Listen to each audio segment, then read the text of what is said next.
ይናገራል ይላል። ሙሴ ንግግር አልችልም ይላል።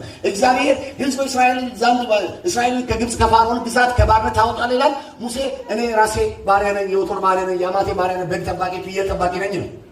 እግዚአብሔር ሙሴን አንተ ሕዝብን ታወጣለህ፣ ከባርነት ታወጣለህ፣ አንተ መሪ ነህ፣ አንተ በኔ ቦታ እግዚአብሔር ነው ይላል። ሙሴን እግዚአብሔር ሙሴ ምላሹ እኔ አልሄድም ይላል። አልችልም፣ መናገር አልችልም፣ አይሰሙኝም፣ አያምኑኝም፣ የምናገረውንም ቃሌን አያዳምጡም እያለ ከእግዚአብሔር ጋር ይከራከራል። ለዓለመሄድ ፈለገ። እግዚአብሔር ለዓለመሄድ እየፈለገ አስገድዶ ቦን ላከ። ሙሴ አስገድዷችሁ ቦን እግዚአብሔር ይላካችሁ። ኧረ በኢየሱስም ተከራክሯችሁ ቦን እግዚአብሔር አሸንፎ ይላካችሁ። እግዚአብሔርን ተከራክሮ ማሸነፍ ስለማይቻል እግዚአብሔር ቁጣውን በሙሴ ላይ አንድዶ ቢሆን ሙሴን አስገድዶ ላከው።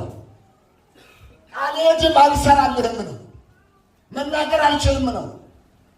ብዙ ነገሮችን እግዚአብሔር እንድናገር አደረገ። አንተ የሰው አንደበት የፈጠረ ማን ነው? ማያየው ዕውር የሚያደርገው ማን ነው? ማይራመደው ጉንዱሽ ሽባ የሚያደርገው ማን ነው?